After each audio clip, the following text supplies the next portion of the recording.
Hello guys, അസ്സലാമു അലൈക്കും. Welcome back to my YouTube channel. 2025 നമ്മൾ ശരിക്കും പറഞ്ഞാൽ ഒരു നല്ലൊരു വർഷമാണോ എന്ന് ചോദിച്ചാൽ ഒരിക്കലും നമുക്കാണെന്ന് പറയാൻ പറ്റത്തില്ല. ഇപ്പോൾ ജനുവരി അങ്ങോട്ട് കഴിഞ്ഞതേ ഉള്ളൂ. അതിനു മുന്നേ എത്രത്തോളം കൊലകൾ, പീഡനം, അങ്ങനെ ഒരുപാട് കാര്യങ്ങൾ ഇപ്പം നടന്നുകൊണ്ടേയിരിക്കുകയാണ്. നമുക്ക് ചിന്തിക്കാൻ പറ്റാത്തതിനും അപ്പുറം കാര്യങ്ങളാണ് നമ്മുടെ ഈ സമൂഹത്തിൽ, ഈ കൊച്ചു കേരളത്തിൽ നടന്നുകൊണ്ടിരിക്കുന്നത്. ഇപ്പോൾ അടുത്തൊരു ന്യൂസ് വന്നിട്ടുണ്ട്. കല്യാണ പിറ്റേന്ന് വധുവിനെ ഉപേക്ഷിച്ചിട്ട് വരൻ ഇറ്റലിയിലേക്ക് കടന്നു. അതും എങ്ങനെയാണ് കടക്കുന്നത്? പെണ്ണിൻ്റെ അവൾ ധരിച്ചിരിക്കുന്ന എല്ലാ സ്വർണവും അവന് കെട്ടിയ 5 പവൻ്റെ മാല സഹിതം അവൻ മേടിച്ചുകൊണ്ട് തന്ത്രപരമായിട്ട് പെണ്ണിനെ വീട്ടിലാക്കിയിട്ടാണ് വരൻ മുങ്ങുന്നത്. പക്ഷേ ഇവിടെ വേറെ കുറച്ച് കാര്യങ്ങളുണ്ട് കേട്ടോ. അതെന്തെന്ന് വെച്ചാൽ, നമ്മുടെ പത്തനംതിട്ട റാന്നിയിലാണ് ഈ സംഭവം നടക്കുന്നത്. ഞാനൊരു പത്തനംതിട്ടക്കാരിയാണ്. അപ്പോൾ നമുക്ക് കുറേ പേരൊക്കെ പറഞ്ഞ് ഇതിൻ്റെ കാര്യങ്ങളെല്ലാം അറിയാവുന്നതാണ്. അതായത് ഒരിക്കലും ആ പെണ്ണിൻ്റെ ഫോട്ടോ അങ്ങനെ ആരും റിവീൽ ചെയ്യുന്നില്ല. പക്ഷെ ഒരിക്കലും ആ പെണ്ണിനെ കണ്ടാലുണ്ടല്ലോ, ഒരിക്കലും അത് ട്രാൻസ്ജെൻഡർ ആണെന്ന് പറയത്തില്ല. കാരണം ആർക്കും അത് അങ്ങനെ, നമുക്കാണെങ്കിൽ ഒരു ട്രാൻസ്ജെൻഡറിനെ കണ്ടാൽ നമുക്ക് പെട്ടെന്ന് മനസ്സിലാവും. അവരും മനുഷ്യന്മാരാണ്. നമുക്കൊരിക്കലും അവരെ കുറ്റപ്പെടുത്താനും ഒന്നും ഞാൻ വരുന്നില്ല. അവർക്കും ഇന്ന് സൊസൈറ്റിയിൽ ജീവിക്കാനുള്ള എല്ലാ അവകാശങ്ങളും അധികാരങ്ങളും എല്ലാം ഉണ്ട്. പക്ഷെ ഞാനിവിടെ പറയാൻ വരുന്നത് മറ്റൊന്നുമല്ല. അതൊരിക്കലും ആ പെണ്ണിനെ കണ്ടാൽ ആ പെണ്ണൊരു ട്രാൻസ്ജെൻഡറാണ് നമുക്കാർക്കും പറയാൻ പറ്റത്തില്ല. എന്നിട്ടും അങ്ങനെയാണെന്ന് പറഞ്ഞ് അതിനെ ഒരു ട്രാൻസ്ജെൻഡർ ആക്കി അതിൻ്റെ വീട്ടിൽ പയ്യൻ തന്ത്രപൂർവ്വം വീട്ടിൽ കൊണ്ടാക്കിയിട്ട് മുങ്ങുകയായിരുന്നു. അച്ഛന് വയ്യെന്ന് പറഞ്ഞുകൊണ്ട് ആ പെണ്ണിൻ്റെ സ്വർണ്ണം 25 ലക്ഷം രൂപ വേണം, എറണാകുളത്ത് ഹോസ്പിറ്റലിലാണെന്നൊക്കെ പറഞ്ഞുകൊണ്ട് തന്ത്രപരമായിട്ട് പെണ്ണിൻ്റെ വീട്ടിൽ കൊണ്ടാക്കിയിട്ട്, കോട്ടയമാണ് പെണ്ണിൻ്റെ വീട് വരുന്നത്, ഈ റാന്നിയിൽ നിന്നും കോട്ടയത്ത് കൊണ്ടാക്കിയിട്ട് ഇയാൾ മുങ്ങുകയാണ് ചെയ്തത്. ഇറ്റലിക്കാരനെന്ന് പറയുമ്പോൾ ഇയാൾക്ക് വേറൊരു വിശേഷണം കൂടിയുണ്ട് കേട്ടോ.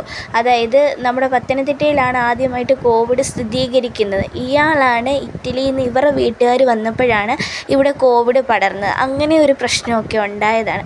പക്ഷേ എന്നാൽ ഇറ്റലിക്കാരൻ കൊറോണയും കൊണ്ട് വന്നു ലാസ്റ്റിൽ ഒരു പെണ്ണിൻ്റെ ജീവിതം ഇല്ലാതാക്കിയിട്ട് പോയിരിക്കുകയാണ്. ഇപ്പോൾ അവർ പറയുന്നുണ്ട്, അവർ കേസും കാര്യങ്ങളും ഒക്കെ കൊടുത്തിട്ടുണ്ട്. ലാസ്റ്റിൽ അവർ പറയുന്നുണ്ട് ഒരിക്കലും ട്രാൻസ്ജെൻഡർ അല്ല. എന്തായിക്കോട്ടെ, ഇനി ട്രാൻസ്ജെൻഡർ ആണെങ്കിൽ അത് അവർ ചെയ്ത തെറ്റ് എന്ന് നമുക്ക് പറയാം. അതിന് തക്കതായിട്ടുള്ള ശിക്ഷയും കാര്യങ്ങളൊക്കെ കൊടുക്കണം. ഇയാൾ അതിൻ്റെ സ്വർണവും കാര്യങ്ങളും തട്ടിയെടുത്തുകൊണ്ട്, അല്ലെ അയാൾക്ക് തിരിച്ച് കേസ് കൊടുക്കാമായിരുന്നു. ഇപ്പം പറയുന്നത് രാത്രിയിലാണെങ്കിൽ ഇങ്ങനെ റൂമിൽ കയറിയപ്പോഴാണ്, ചെറുക്കൻ്റെ വീട്ടിലായിരുന്നു ഫസ്റ്റ് മീറ്റും കാര്യങ്ങളും. അപ്പം റൂമിൽ കയറിയപ്പോൾ ഇങ്ങനെ ഒരു പാൻറ്റ് മാത്രം ഇട്ട് നിൽക്കുന്നത് കണ്ടു എന്നൊക്കെയാണ് പറയുന്നത്. പക്ഷേ ഇനി എന്തൊക്കെയായാലും ഇന്ന് നമ്മുടെ സമൂഹത്തിൽ അത് ഒരു പ്രശ്നമാക്കി, ഇതൊക്കെ ഇങ്ങനെയൊക്കെ കണ്ടു കഴിയുമ്പോൾ അതൊരു പ്രശ്നമാക്കി എല്ലാവരും, നാട്ടുകാരും എല്ലാം അറിയത്തില്ലേ?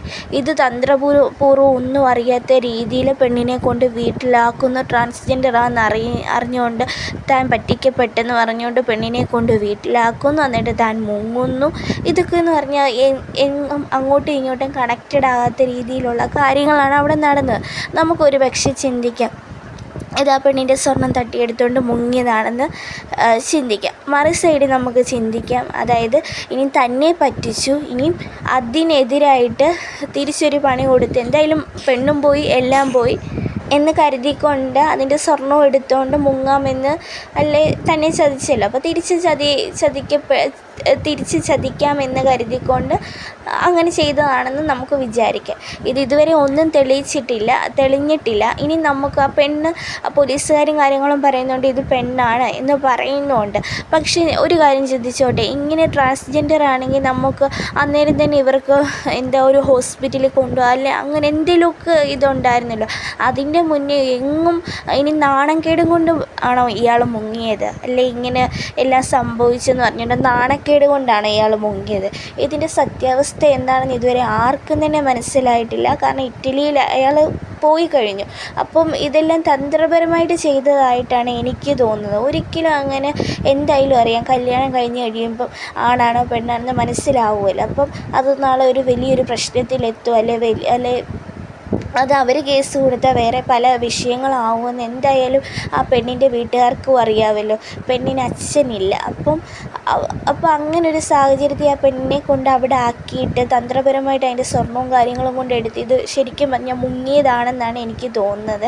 എന്തായാലും ഈ ഇറ്റലിക്കാരനെ നമുക്ക് കൂടുതൽ അന്വേഷണം നടത്തിയാലേ ഇതിൻ്റെ സത്യാവസ്ഥ എന്താണെന്ന് മനസ്സിലാക്കാൻ പറ്റത്തുള്ളൂ.